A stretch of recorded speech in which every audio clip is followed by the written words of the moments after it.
Isang mapagpalang araw po sa ating lahat at higit sa lahat sa ating Panginoon. Ako po si Mark ang inyong lingkod and welcome po sa ating daily devotion with Pastor Russell Ocampo.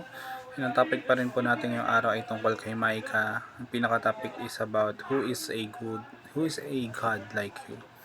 Sa scripture naman po ito po matatagpuan sa Micah chapter 7 verses 18 to 20. Ang sabi po dito, wala nang ibang Diyos na tulad mo, O Yahweh, pinapatawad mo ang mga kasalanan ng mga nakaligtas sa bayan mong pinili.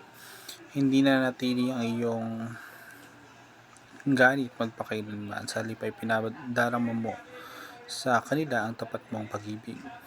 Muli mo kaming kaawaan, tatapakan mo ang aming mga kasalanan at iahagis sa kalaliman ng dagat. Patunayan mo ang iyong katapatan sa bayan ni Jacob, at ang iyong pag-ibig sa angkan ni Abraham, gaya ng iyong pinangako sa aming mga ninuno mula noong unang panahon. Sa ating unang katuruan, God forgives like no one else. So yung pagkapatawad ng tao ay kadalasang may kondisyon o may hangganan, ngunit yung Diyos ay handang magpatawad ng buong puso kahit gaano pa karami o kalaki yung mga pagkukulang, at hindi niya tinitimbang yung ating kasalanan bago tayo pakitunguhan ng ating Panginoon ng maayos. Pangalawa, God erases our sins like no one else.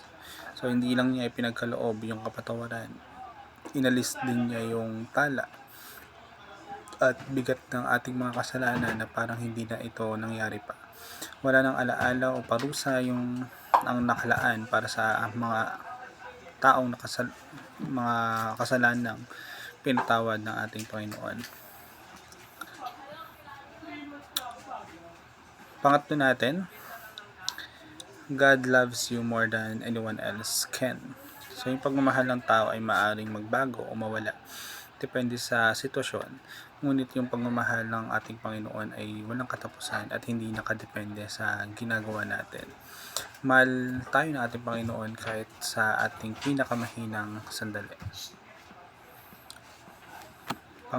Sa ating application naman, unang-una, love just as God has loved you. So wag nating ibigay yung pagmamahal na nakadepende lamang sa kung paano tayo tratuhin. Mahalin natin yung ibang tao ng buong puso kahit sila ay nagkamali o hindi karapat-dapat sa ating pagmamahal.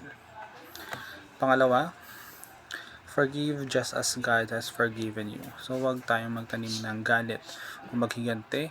Magpatawad tayo ng buong puso kahit na mahirap itong gawin, dahil yun yung ginawa ng ating Panginoon para sa atin.